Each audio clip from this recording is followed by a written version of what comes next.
All right, so this is going to finally culminate in something we've literally been talking about since the first day of class, or not first day, but first week of class, with intermolecular forces.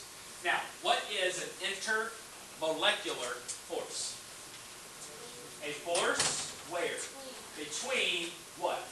Molecules. Now, peanut butter goes to jelly, like molecule goes with covalent. So I've got to stress that these things are for covalent only. Okay? Now, so I'm going to say that in an opposite way. Will IMFs be for ionic compounds? No. So above the slide, write not for ionic. So one more time. IMFs are only between what kinds of bonds? Covalents. So will they show up in ionic? No. Now this is an extension question that you should hopefully know. What are ionic bonds held together in? Starts with a C. Crystals. Oh, yeah. Remember? Now, Jamia said a great word. What holds those crystals together? Cations and anions. Okay, so if you want to write that up there, you can say in parentheses, you can put crystals in parentheses for that. So one more time for ionic bonds. So again, one more time. This is the third time I'm going to say it. Intermolecular forces are only for what kinds of bonds? Covalent. And what do we call covalent bonds? Molecules. All right. There are 4 kinds of intermolecular forces. Now, I'm going to go ahead and be honest with you. Number 3, don't cross out the whole thing. You could just put a little X by it. We're not going to talk about it, but I at least want to mention it because there's a reason it's important, and we'll talk about the reason it's important. Number 1, London dispersion forces. I've said this over and over again in this class. Chemists are lazy. We have acronyms for everything, right? So I don't want to write that big long word. I've got a shortcut. And this is acceptable in the entire industry of chemistry. That is called an LDF. Okay? That is 110% acceptable. In fact, I want you to use LDF. We okay with that? Now, what you have to know is, and I'm going to teach you this. I'm giving you the introduction. London dispersion forces are between 2 non-polar substances. And we're going to hit this really hard, and it's all going to make sense. By the time third block left, they're like, this is the easiest thing we've done this unit. And it is. This unit is the easiest thing we've done. Because, hey, and the reason why, it's black and white. It's either this or it is this. There is no gray area. Okay? That's just in between, right? Say again? Yes, B/T says between. All right? Dipole, dipole. Now again, I know what you're going to say. What do you think the acronym for that one is? I like somebody already said it. It's DD. Always people say DDF, and we get even lazier and we take the F off of this one. Okay? So it's DD. So that is acceptable. I'm okay with that. So dipole stands for DD stands for dipole. Now, this is the important part of this. What kinds of molecules, polar or non-polar, are dipoles? Polar. So this is another way to think about this. So if that dipole is polar, and that dipole is polar, then what do you think dipoles are between? 2 what? Imagine that, right? That makes total sense. So this is between 2 polar molecules. And again, I'm going to explain to you how you know that in just a few minutes. This is the super introduction. Now the third one again. Are you super, or do you have to really know that one? No, I'm just kind of telling you there is a third one, and I want to talk about it. In what part of life do you hear the word induced used often? Pregnancy. Having babies. What is an induced pregnancy? They give you medicine, and it starts your labor, right? And it starts the baby, starts the contractions. So sometimes babies struggle, they don't want to come. They've got to give you something to get the baby out if they don't want to do a C-section, right? C-section surgery, it's not safe. I mean, it is safe, but it's not as dangerous. All right, I'm not trying to be over dramatic here. But it's a surgery, right? Natural born is totally better than C-section. But if the baby's not coming, they can force it by giving you some medicine and it starts the labor process. So there are things called induced dipoles. So what does it mean? Basically, it's forcing a dipole. And I'm going to explain that in one slide, very simple. The last one's the special one. Put a star beside the fourth one. Underneath that, here's what I want you to write. Write the word special, comma. Again, this is under number 4, hydrogen bond. It's a special, comma, strong, S-T-R-O-N-G, special, comma, strong, D-D. S-T-R-O-N-G.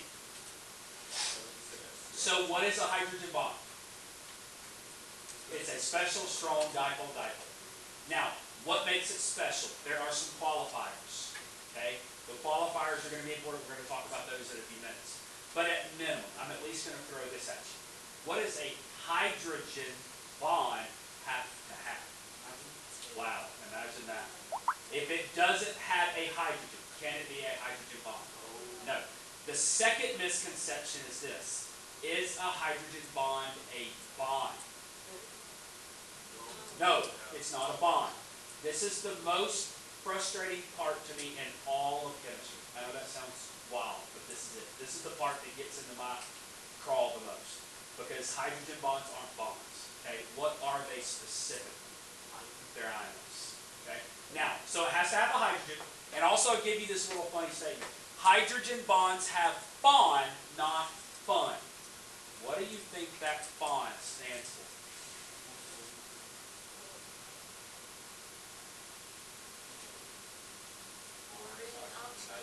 There you go. Essential boron oxygen. I'm going to explain how that ties in just a second. Okay. All right. So that is the 4 types. Now let's specifically talk about them, the 4 individually, and give you some details. Okay. Now, obviously, if I put a big star on this, that's important, right? This is super important stuff. The boiling and melting points. Now, be very specific, and we talked about this the very first unit. What is a boiling and melting point? Very good. It is a temperature. Okay? Boiling and melting points, the temperatures. What are the states of matter? Solid, liquid, plasma, and gas. Now, plasma is one. It's kind of irrelevant for this, so we'll leave it off. But those are the 3 types. So the boiling points, the states of matter, and viscosity. That may be a new word.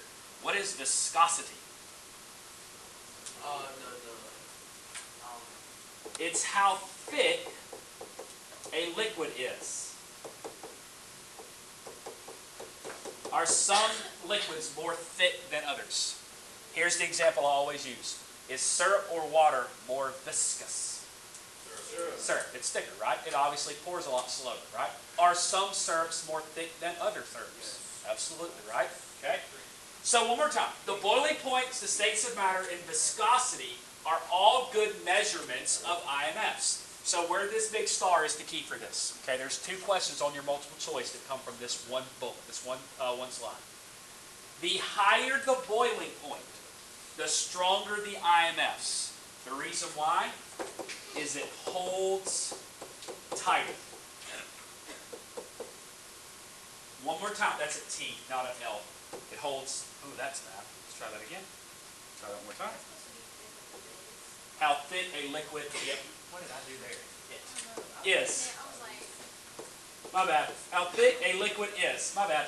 Okay. So one more time. The higher the boiling point, the stronger the IMFs. So basically what happens is, what do you have to do to turn on the stove to make it boil? Turn it up, right? Well, the reason you're having to turn it up is because it's got to get hotter. Why does it have to get hotter? Because the IMFs are stronger, because what are they doing to each other? They're holding on, right? Does that make sense? Let's go down to the next. Strong IMFs are solids, where weak IMFs are what? Gases. Does that make sense? The tighter they hold, the closer they stay. What do we know about gases? Where do they go?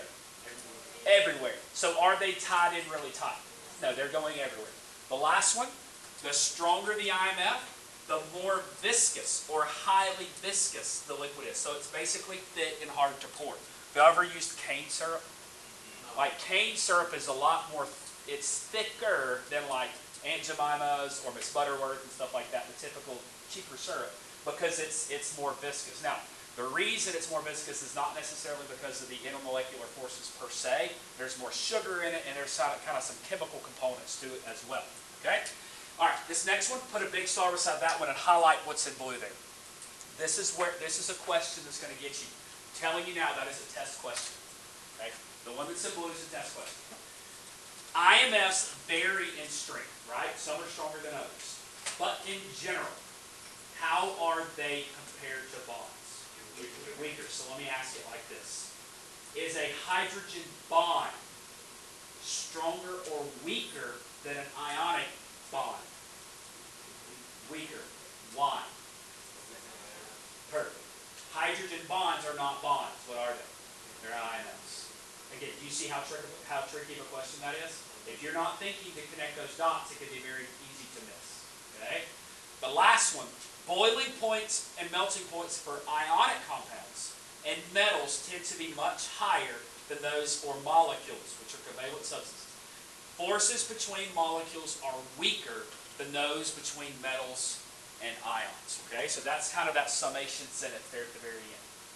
All right, so let's look specifically at these. Now again, what's the acronym for London Dispersion Forces? LDF. Okay. Noble gas atoms and non-polar molecules can experience weak intermolecular forces. Here's the word I want you to write. This is how I teach this. LDFs are like a high five. Our high fives, quick, intermittent, and last very short periods of time. So do LDFs. Okay? So basically, for the moment that you are connected, are you stuck together? For that moment that your hands clap. But as soon as it goes away, are you stuck together anymore? That's what an LDF is like. It's like they're giving each other a high five. Okay? Now, the time that it sticks depends upon the types of molecules. But that's what it is. Any atom or molecule, either polar or nonpolar. I like this right here. Polar or nonpolar. What are the electrons constantly doing? They're constantly moving, right? They're going at what speed? The speed of light. How fast is that? How many of these? 300 million, right? They're moving really, really fast. So that's what can happen. So as a result, at any instant, the electron distribution may be uneven. Highlight this word right here. Okay? A momentary uneven charge. Let's come back to this word. What does momentary mean? Very brief. Is that kind of like a high five? Our high five is momentary? Yep. Okay. It can create a positive pole and a negative pole. Now, I want to look at something real quick because I want to make sure that my mind's in the right spot. Yes. All right. Here's what I want you to do. I've got to come off of this slide.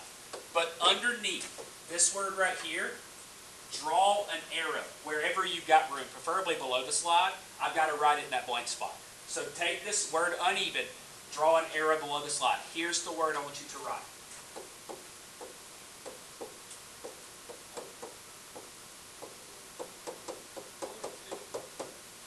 That is about as ugly as that other word we have to say.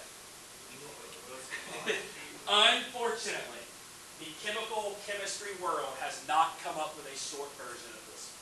So this one we do have to write. Polarizability. It's way too many syllables in one word, right? Polarizability. Now, you guys are all way intelligent enough to know what this means. Let's just break it down. What does ability mean? Be able to do something, right? So what is polarized ability? Be able to be polar. Does that make sense? Able to be polar. Okay? Now, some molecules have more polarizability than others. Let me show you. Has anyone ever noticed this? Look at column 17. What column is look over here, because it's easier to see on this one, and there's a reason why. What column number is that? The halogens, right? The second from the right. Do you ever notice there's a color difference? What are the top two? Red, which is fluorine and chlorine, right? What does red mean on that periodic table? Gas at room temperature. What does the blue mean? Liquid at room temperature, right? And what is the two blacks? They're solids at room temperature. Has anyone ever noticed that, just out of curiosity? So, my question to you is, the what, like the hollow ones? That was what we did first day of school when you weren't here. Those are man-made, synthetic, created in a lab. Okay? Yeah, you weren't here the first day of school. Oh, yeah. Yep. So again, that whole column is a bunch of different colors. There's a reason why. That green word that has 19 syllables on the board is the reason why. I'm going to explain that in just a few minutes. I was kidding. I was being facetious. Want us to be aware of it. Facetious? Yes. Sir. Can't wait just a minute. Yes. I agree.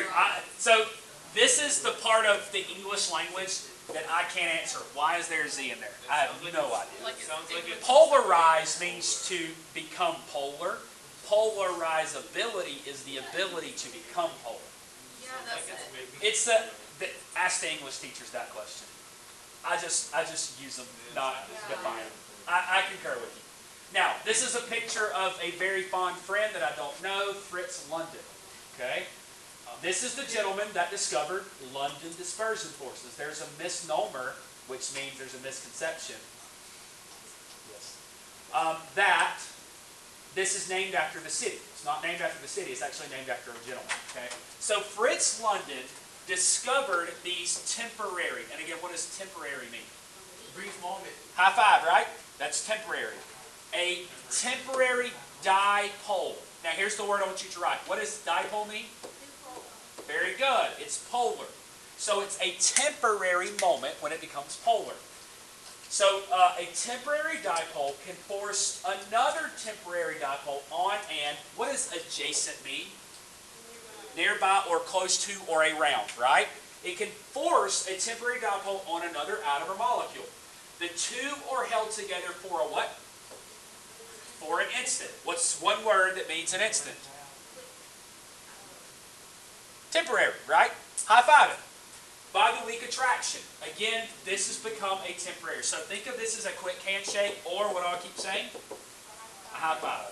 Okay? So these atoms and molecules are walking by each other, high-fiving each other. Okay? That's what's going on. The IMF resulting from the constant motion of electrons is called London dispersion forces. Or again, how do we abbreviate these? LDF. Now, look at what year these were discovered. What year was that? 1930. Now, in the span of human history, has that been very long? No, it's actually fairly recent. I mean, maybe some of your grandparents or some of your great-grandparents are still alive. They were alive when all this stuff was discovered. I mean, you're not talking about very long ago, right? This is Great Depression era, a little bit pre-World War II. So this is kind of what's going on. This is not a long time ago because of the discovery. So here's what I want to do. Wait, please. You gotta wait. So here's what I want to do. I want to connect the idea of polarizability to some molecules. And I think this is going to clear some of this misconception up. All right, first and foremost, that is two F's bonded together, correct? Yeah. What do we call those atoms that are the same atoms bonded together? Yep, that's true, but this is starts with a D in this case. Try again. These are diatomics. Now, let me ask a more specific question. Is this ionic or is this covalent? Why is it covalent? Both of them are on the right. Next question. Polar or non-polar? Non-polar. Why is it non-polar? Yep. So do me a favor. Somewhere under this slide, or if you've got some space at the bottom, go ahead and just write the F and the F, and then write non-polar. Give yourself some space because we're going to do some stuff with this. Okay?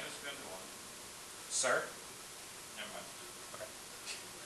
Now, using the periodic table, how many electrons does each each fluorine have? 7. Try again. 9. Thank you. I should have said this word. How many total does it have? That's the right answer. Does everyone agree that each one of them has 9 total electrons? How do you know that? It's number 9. Okay? Now, sir? Okay. What is 9 plus 9, everyone? So do you agree this molecule has 18 electrons? Now, you just told me that this thing is non-polar. True or false? Because it's non-polar, are the electrons being shared equally or unequally? Equally. So let me add something to this. Is this what is occurring in this molecule? Somewhere in the slide we were just on. But here's the problem. What does that blue line represent? The electron densities, right? The electrons. Here's the problem. What are those electrons always constantly doing? So if they're always moving, listen to the way I asked this. Is this true? 100% of the time, it is always 9 and 9. No, that's not true. So here's what happens. Could it be possible that at any one moment, I now have 10 electrons and then I have 8 electrons? Sure. Is that possible? Yeah. Well, then another moment goes by, and then all of a sudden, I've got 15 electrons, and I've got 3 electrons. Is that possible? Now, keep in mind, what do both sets of these numbers equal? Because I have 18 total, right? I can't change that number. Now, this is an absolute over-exaggeration, but is it possible in the very next moment that this could also be true? Sure could. So because of this, for a moment, for a temporariness, for an instant, can this turn polar? Yes. Again, what causes something to be polar? Try again. The other word. Uneven. Right? Is this even? No. So which side's the negative side? That one? And that's positive. Does that make sense? Colin, why is the left side negative? Because there's more electrons. Thank you, sir. What about the next one, everyone? This is negative and this is positive. What about the bottom one? What happened? Negative. It flipped. So this side's now negative and this side's now positive. So I want to make sure everybody's on the same page with me. Why did the bottom one all of a sudden flip? There's more electrons on the other side. This is called polarizability. The ability to become polar. Because for the moment that the numbers are different, is it polar for that instant? Yes. Well, what happens if another FF comes zooming by? And all of a sudden, it's polar. What can they do with each other? Give each other a high five. Does that make sense? So for that instant, are they stuck together? And then they break off and they keep running. Okay? Now, that is for fluorine and fluorine. Let me show you what happens. Because look up here. What color is fluorine? Red, which means it's a what at room temperature? Watch this. Someone help me with this one.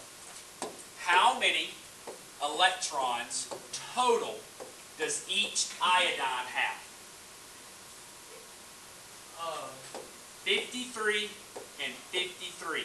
Yeah. How many total electrons do I now have? 106. Is that way more or way less? That's That's way more. Fluorine and fluorine had a total of how many? 18. Now I've got 106 of these things. Now again, what I'm fixing to do is a complete and total over-exaggeration. But is it potentially theoretically possible? Yes. Could I all of a sudden have 105 electrons versus 1 electron? Yeah. Again, theoretically, making it up, this is possible. Is this thing polar? Yes. Oh, yeah. This thing is super polar. So it's like this.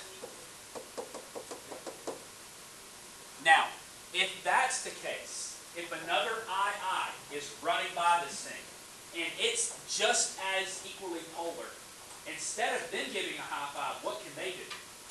Give each other a hug, right? And hold on to each other. This is polarizability. So someone help me out defining.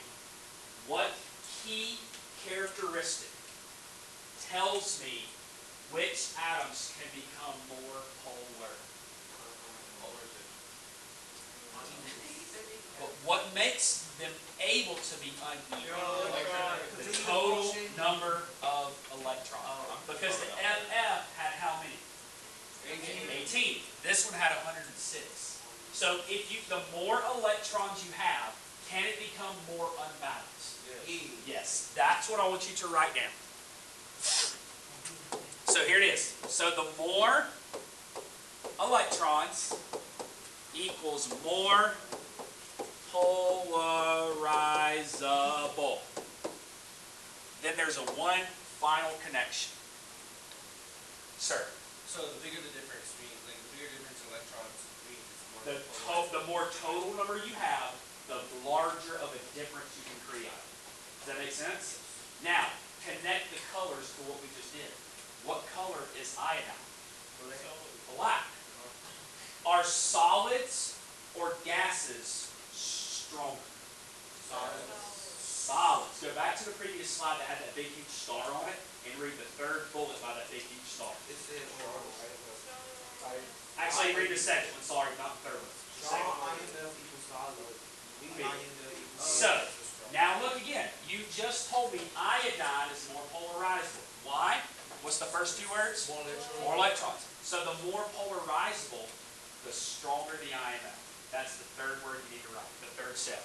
So more electrons equals more polarizable, which equals stronger IMF. Does all of that make sense? But what's the first thing, let me finish, what's the first thing you have to be able to determine about it? The number of electrons it has. So now, without me drawing it on the board, let's hypothesize and reason. Go to the middle one. What color is it? Which one? Bromine, sorry. What color is bromine? It's blue. Each bromine has 35. So how many total does it have? 7. So fluorine had 18. Iodine had 106. Bromine has 7. So is bromine stronger than iodine? No, because it has less electrons. Is it stronger than fluorine? Yes, because it has more. So does it make sense why it's a liquid and not a solid? Because apparently, is it polarizable enough to turn it into a solid? No.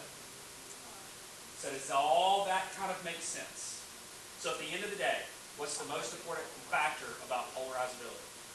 Number of electrons. Okay. Okay. So let's finish this up real quick. Let's look at this.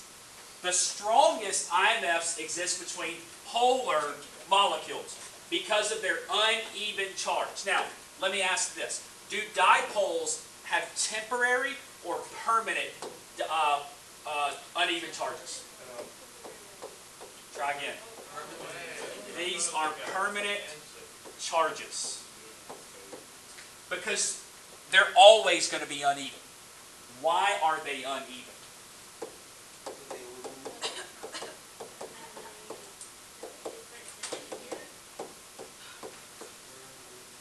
Does that ring a bell? The reason something is polar is because it has different what values? Thank God. What's wrong? I've been saying this so many times, I'm glad it finally comes into play. Oh, I'm an idiot.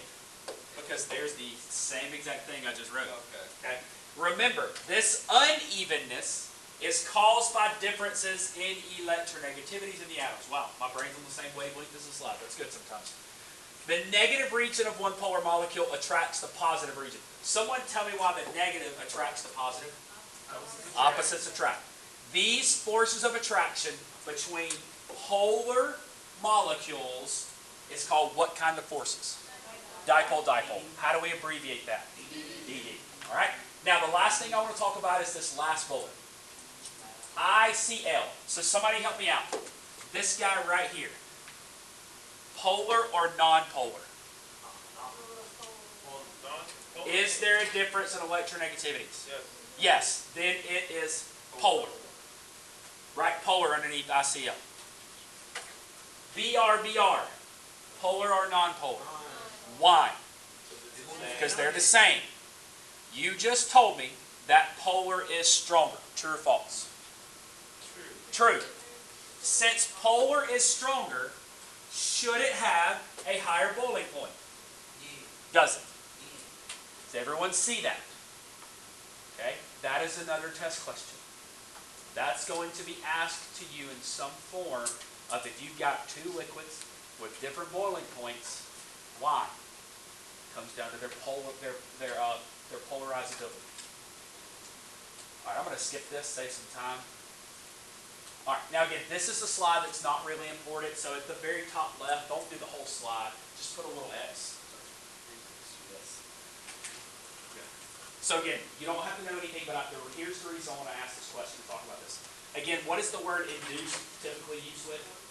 Force. It's pregnancy, right? I'm forcing the pregnancy to occur. So a polar molecule can force a dipole in a what kind? Non-polar. Highlight that non-polar word. So a polar molecule can... So a polar molecule can force a non-polar molecule to have a temporary polarity. Okay? The result is a short-range IMF that is somewhat weaker. Now, this is why this is important. And I'm going to ask this question. How do fish breathe underwater? The oxygen in the water. Now, they have gills by filtering the oxygen in the water. And here's the problem. Why is oxygen even in water? Because it's H2O. No. Bro, wait. It's totally different. It's But how is the gas in it? Because doesn't gas want to leave like a bubble? No, it's the whole thing. It is a whole thing. That's what I'm asking. What is the whole thing? Let's read. Let's read. This is important. Induced dipoles account for the fact that non-polar molecules, such as oxygen. Someone explain to me why O2 is non-polar. They're the same. Underneath the slide, write O-O. Is there a difference in electronegativity between those two? There's not. So is that non-polar? Keep reading. Is able to dissolve in water. A what kind of molecule? Polar. Now read the bottom part. Remember, like dissolves like. Another way to say that is polar dissolves polar. Non-polar dissolves non-polar. So is oxygen and water the same? So how do they come together? It's that big yellow highlight. Induced dipoles. So if induced dipoles did not exist on this planet, would we exist as humans? We would not. Okay? We would not exist as humans because we've got to have oxygen content in the water. This is why I covered this. This is why I showed this. Without this very important feature, life would cease to exist as we know. It seems very insignificant, but it's critical to us to stay alive. We've got to have this or we could not survive. The last part I want to connect to this is this. Gavin, you'll love this question. When you get your hands covered in oil from working on the vehicle, how do you get the oil off? So, how does the soap actually work? I'm going to teach you why. Y'all in biology, you should have heard these words. What is the terminology for stuff that hates water? Hydrophobic. You ever heard that word before? What is the term the water loving? Hydrophilic. Soap has both properties. So what happens is when you put soap in your hands and you start rubbing it all over, does dirt like water? No. But the part of the soap that likes dirt grabs the dirt, grabs the oil, grabs the ground. So when it attracts it, wraps it up into a little ball. Well, then when you take your hands and put it under the water, what part of the soap grabs the water? The hydrophilic side. It grabs a hold of the water. Where's the water taken? Right down the drain. So the reason soap works is because of polarity. Everything in biology comes back to this class. You can't have biology without this thing hanging on the wall. Okay? So yes, hydrophobic and hydrophilic are important, but the reason hydrophobic and hydrophilic work is due to this stuff. It's all based on polarity and intermolecular forces. Without those two things, again, life would not exist. Everything would be gross. Okay? All right. Last part.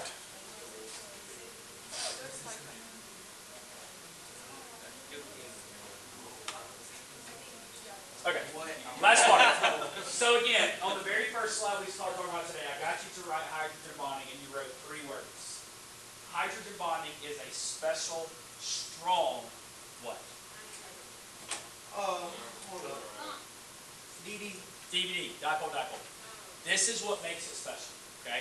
So hydrogen-containing compounds usually have high boiling points due to a particularly strong type of dipole-dipole force, okay? So this small size of hydrogen, let's stop there. Why is hydrogen so small? Because it's the What is it, atom? Yeah, it's got 1 proton, 1 electron, but here's what I want you to write. It has 1 energy, what? Level. That's it. It's got 1 energy level. So it's really, really, really tiny. So because hydrogen's so small, it allows it to become very, very close. Highlight this yellow phrase right here with the capitalized words. That is going to be the most important factor of what we're going to talk about for the next few minutes. Unshared pair.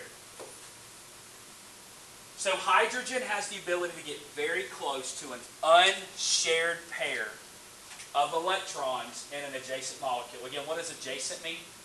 Nearby, close to, right? So when the IMF, where a hydrogen atom is bonded to a highly electronegative, attracted to an unshared pair to the electronegative atom, it's called hydrogen bonding. So I've already told you this, and make sure you highlight that last little, it says baby blue. For something to have hydrogen bonding, at minimum, what must it have? Hydrogen. Then, it must also have what? Oxygen or nitrogen. So that's a typo on my part. Please change the "and" between oxygen and nitrogen to an "or." One more time. Change the "and" between oxygen and nitrogen to an "or." And I need you to add one other little small phrase.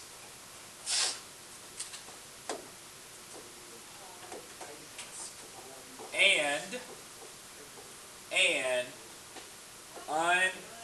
unshared pair. Add those 4 words. That will make sense in just a few Is minutes. that and or and? So it's both and. Oh, Because and it's- and. Oh, Yeah, okay. and the reason it's not an A is because you have to have and instead of A. I thought you were changing the oxygen. That is the reason. All right. Last connection to the real world. I'm going to show you guys a quick video. All right, so again, let me ask, how many of you enjoyed biology? Better know this. Enjoyed biology. I enjoyed it. So again, I figured nobody would say that because you probably don't enjoy any subjects, but I'm just going to keep going. Chemistry's better than biology. So the question is, what makes us have our unique characteristics, like the basic tenet? Our genes. Well, what makes up our genes? DNA. DNA, right?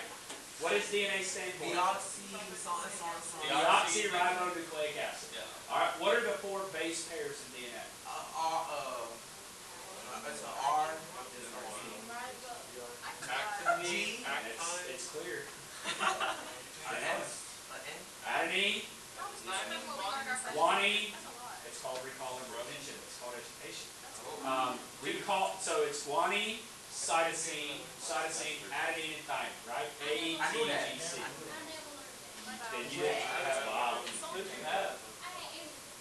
So the point being is that those 2 things pair together, and when we go through mitosis, cells replicate, right? When cells replicate, the entire cell has to replicate itself, which is including your DNA. So your DNA has to unzip, right? RNA comes in, creates another same pair, and it splits. Now, what's important about that is what is holding your DNA base pairs together? It's hydrogen bonding. Okay? Without hydrogen bonding, we would not have DNA. Without DNA, we would not have life. So again, all of this stuff comes back to chemistry at some point. So that's why it's important that we understand all of this. Okay? All right, the last part that I want you to write in the very bottom of your Oh, I'm sorry. is this. So you have some space towards, actually, no, Chuck, I forgot, hang on. One more thing, I forgot one more slide. So let's look at this. So what I want you to write is, y'all should have this, yes, on the back. It's the very, very, very back. Yes. So the squares. Now, the reason I say squares is because you don't have color. So what I want you to write is, draw a little square and write equals. So write square equals H, the letter H, and look at all of the green squares. What is H bonded to? All of those second elements have something in common. They're in Try again. They're on the right side of the thing. They're on the What group are they in? They're all in group 16. So let's look. Oxygen, and then go down group 16. Sulfur, selenium, tellurium. So one more time. The squares, the green squares, are hydrogen and group 16. Okay? Now, look at the blue ones. It's hydrogen, which is a triangle. So write triangle equals, put a triangle equals, hydrogen and. What do all the blue ones have in common? They're group 17. Does that make sense? So start at the top, F, Cl, Br, I, and At. Now At's not on there, okay?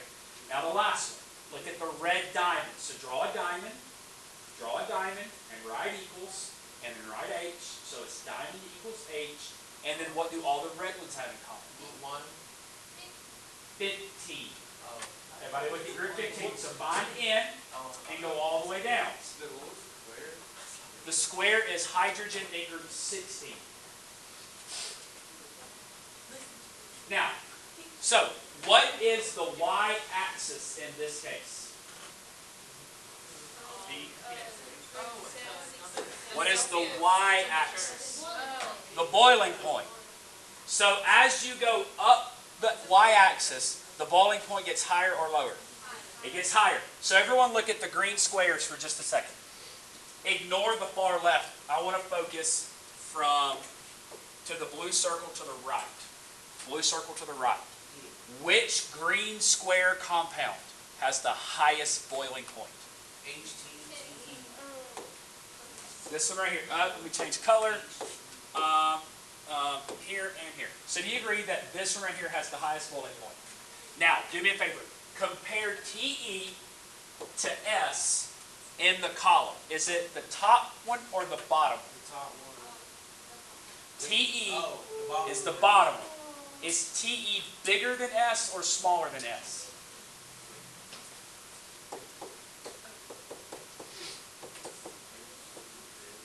I'm tying this back to what we talked about earlier. What property dealt with having more electrons?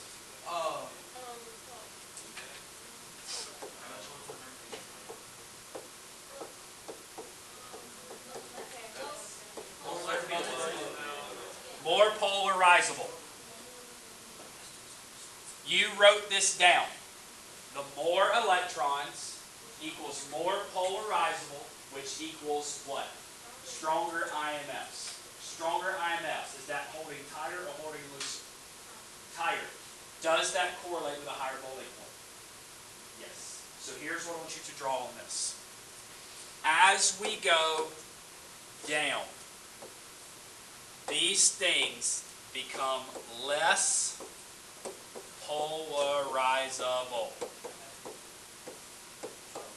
So as it becomes less polarizable, is it stronger or weaker? Weaker. Well, does weaker mean higher or lower boiling points? Lower. Are they getting lower? Yes. Now, all of a sudden we get to the blue circle. And what happens to your boiling points? They get jacked up. All of a sudden they turn and go back north. Someone look at those three things on the y-axis. The green square, the blue triangle, the red. red diamond, H2O, HF, and NH3. Someone tell me what specific property allows those three to have higher boiling points than their counterparts? They are hydrogen bonds.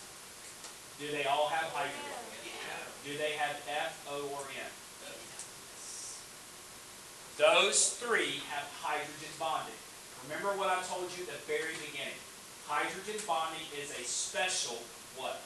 Strong dipole-dipole. That is what allows this to occur. All right. The last thing I want you to write is this. Actually, that right there. So write this down, please. Yeah, under all that white space. Now don't use all of your white space. Insert a little bit because I want to show you one more thing. But you've got some white space. So what we're going to do after this, ma'am, molecules at the top. IMFs for molecules. So what you've got to now associate is when we draw a Lewis structure, you've got to determine what type of intermolecular force will be between if two of those molecules gave each other a high five. And it's very, very, very simple. It's only one of three possibilities. If you draw a molecule and you label it as non-polar, what is the only IMF it has? That's it. So as soon as you write the word non-polar, what's the next word you should write? LDL. And you're done. That's the answer. If you label a molecule as polar, it has definitely a what? An LDF. But then you have a choice to make. Because it's LDF and what or what? A dipole-dipole or a hydrogen bond. This is why I kept harping on what is a hydrogen bond, what is a hydrogen bond. Because it's very easy to distinguish. At minimum, what does a hydrogen bond have to have? Hydrogen. If it doesn't have a hydrogen, can the answer be anywhere near hydrogen bond? If you on the test put hydrogen bond for a molecule without a hydrogen, you get shin kicks. Don't be a dummy. No. And here's why. Great question. Just because it has a hydrogen, does it mean it's a hydrogen bond? No. Because keep reading. It must have a hydrogen and a fluorine, an oxygen, or a nitrogen. And then finally it must have one additional thing. What must the F, O, or N also have? Lone pair. So when you draw these structures, if the molecule is non-polar, listen to the question. If it's non-polar, what is it? Automatic. That's it. You can't write anything else. If it's polar, you write LDFN and then make a decision. Okay? So let me show you a few examples.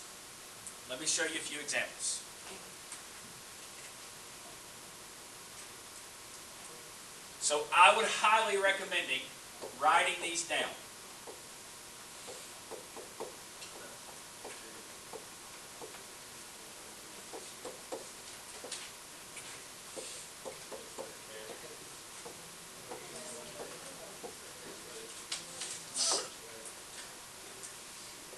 All right. So yes, I drew two water molecules, and they're laying on their side. Now I'm just going to ask you some recall and retention questions because here you should be able to answer these questions. What is the shape of both of those? Bent. Very good. What is the bond angle? 107. 105. Bent 104.5. Everybody okay with that? Sir. Can we finish this? You can go. All right. Another important question. Polar or non-polar? Remember, I told you there's a trick to this, and it's a lie, but it's a trick. Does it have a lone pair around the center? Then call it polar. As soon as you write the word polar, you must write this. Yes. And you got to make a decision. Now, what are the only two things that can go in that blank? DD or DD or a hydrogen bond. Well, now we've got to go through our checklist. Does it have a hydrogen? Does it have a fluorine, oxygen, or nitrogen? Last checkpoint that people miss. Does that fluorine, oxygen, or nitrogen have a lone pair? Yeah. Check, check, check. This is what? Hydrogen bond.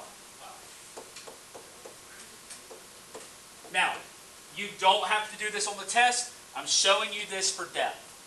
The hydrogen bond will occur right here between the hydrogen and that lone pair on the oxygen.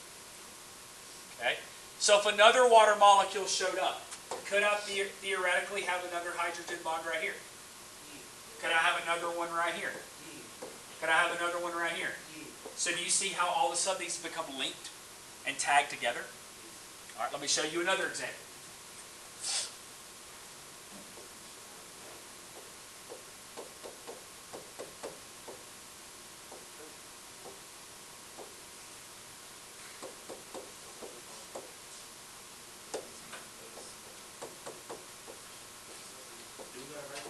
I would encourage it, yes.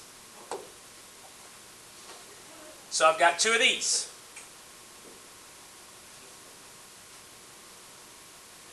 Got two of these. First question, shape. Bend. Bond angle. All right, important question. Again, this is one of those little tricks. It's a lie, but it works. Polar or non-polar? This is polar. As soon as you write polar, what should you write? L, D, F, and there, you've got to make a decision. So let's go through our checklist. Does it have a hydrogen? Does it have an F, O, or N? No. So automatically it goes to a what? DD? DD. You see how simple this is? Let me show you one more example.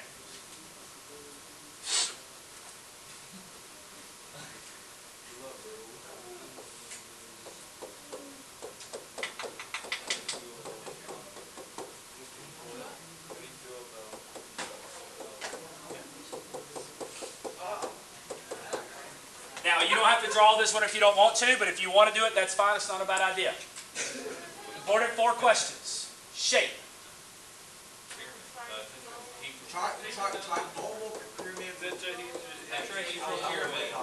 Tetrahedral.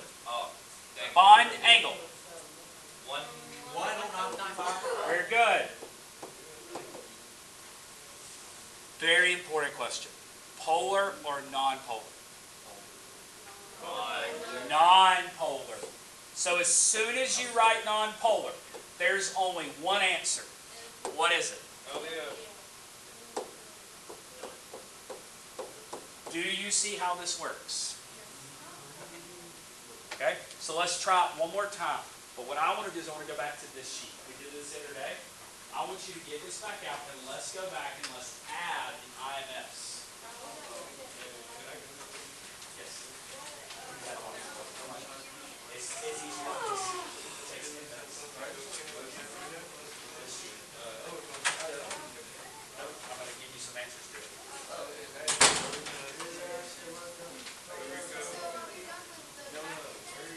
Yeah, we're done with PowerPoint.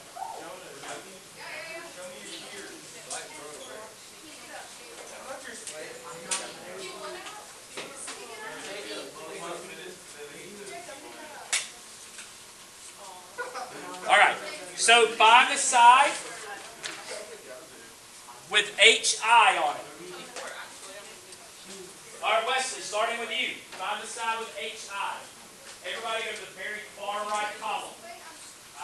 Keep up. In the far right column, there's polarities. Everyone agree? All right, so what I need you to do is in this column, we're going to write our IMFs. If you want to write IMF at the very top, that way you can label it. Again, this is just kind of identifying it. So Wesley, What do you have HI labeled as, polar or non-polar? Polar. So everyone, as soon as you write polar, what do you write? LDF and.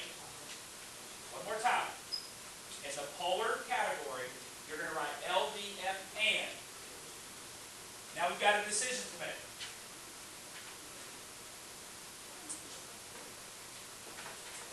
Does HI have a hydrogen? Yes. Does it have F, O, or N?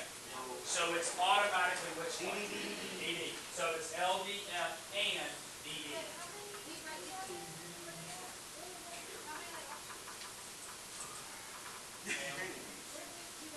Right in the far right column, underneath the word polar. Okay, going down. Anthony, how did you label the polarity of CBr4? As soon as you write non-polar, what do you automatically write? LDF, period, move on. That's it. Jacob R., how did you label H2S? Try again. It is polar. So make sure you have polar for H2S. As soon as you write polar, you write what? LDF and. We got a decision to make. Is there a hydrogen? Is there F, O, or N? So period, put in what? DD.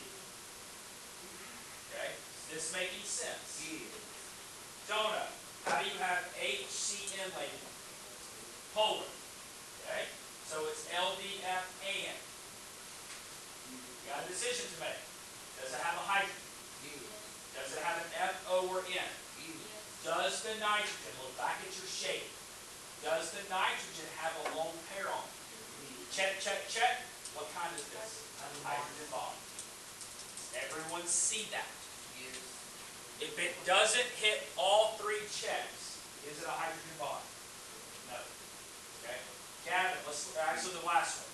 CCl4. How do you have it labeled? Perfect. As soon as you see non-polar, what do you automatically write? LDF, period, move on. So all this is kind of making sense. All right, Oscar, come back to you. Flip over. Oscar, how do you have SF2 labeled? Polar. So what do you write for polar, everyone? LDF and. You got to make a decision. This is one of those you're going to get a shin kick if you write the wrong thing. Does this have a hydrogen? Don't you dare write hydrogen bond. Don't you dare write that. What is it automatically? The dipole-dipole. Does everyone understand that? Does it have the F? Yes. Does it have the lone pair? Yes. But what's it obviously missing? The hydrogen. Okay, Jacob N. PCl3. How do you have it labeled? No. Polar. So as soon as you write polar, it's LDF what? And. Now, what is it absolutely not? Not a hydrogen bond. Why not? There's no hydrogen. Can't be hydrogen bond if there's not a hydrogen in it. The next one, Colin, you don't have it out. Karen, CH3Cl. How do you have it labeled? Polar. So polar, what do you write? LDF and. Okay. So is there a hydrogen? Is there an F over N? So it's automatically what? DD.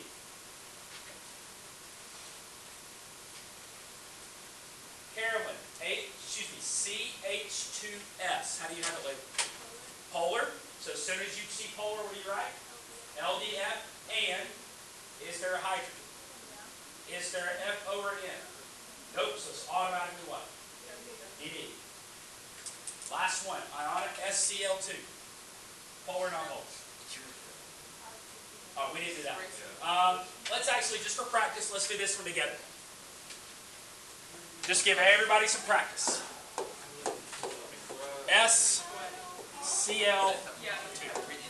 Now, I'm going to do this one relatively quick, so stay with me. I'm going to do the rules I always do. I'm going to list what's present and how many. So there's 1 and there's 2. What am I multiplying it by? Valence. So it's 6 and 7. 1 times 6 is 6. 2 times 7 is 14. 14 plus 6 is 20. So I've got 20 electrons I've got to deal with. Who's going in the middle? S. Now, how many things am I hooking up to S? 2 things. I'm going to put them as far apart as I can, and I might have to adjust it. I'll address that later. Okay? So I'm going to put my chlorines on the outside, chlorines on the outside.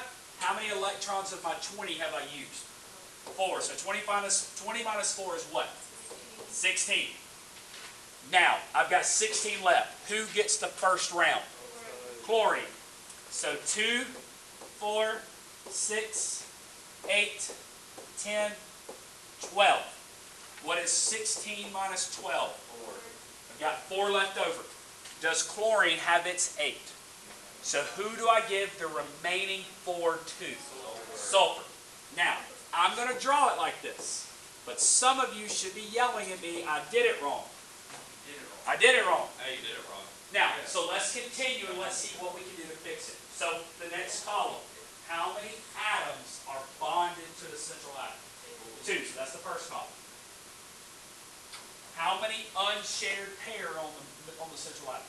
2. So this molecule is AB2, E2. So if you consult your Vesper theory sheet, this thing is bent. Now, what is the bond angle for bent? 109.5. Now here's the problem. Everybody take this into consideration. You just told me the shape is what? If you look on the board, what does that look like? It looks linear. Here's where some of you are going to mess up. Number 1, you're going to leave it like it is and you're going to get it wrong. But follow the questioning. This questioning is wrong. If you left it like that, what would you say the polarity was? It looks non-polar because everything looks like it cancels out, right? But that's not right for this because that's not the right shape. So if you get the shape wrong, you also get the polarity wrong. So how do we get it to the right shape? You told me it's what shape? Bent. So what do you do with the chlorines? You push them down. So somewhere in that little box or around that box, draw this shape. Wait, do you have to draw both of them? No. So what you would want to do on the test is you would either want to erase or draw an arrow or correct it. This is the shape I'm looking for. So you can put an X through the other one and draw it beside it. You can erase it and redraw it. Okay? Now, let's do the last column. Is this thing polar or non-polar now? Polar. It is polar. As soon as you write polar, what do you write? LDF and. So let's do our checkpoint. We have a decision to make. Is there a hydrogen? Automatically falls into what? Does that last column make sense? All right, so what I told you guys in the very beginning, and I'm going to stop the video now. Stop.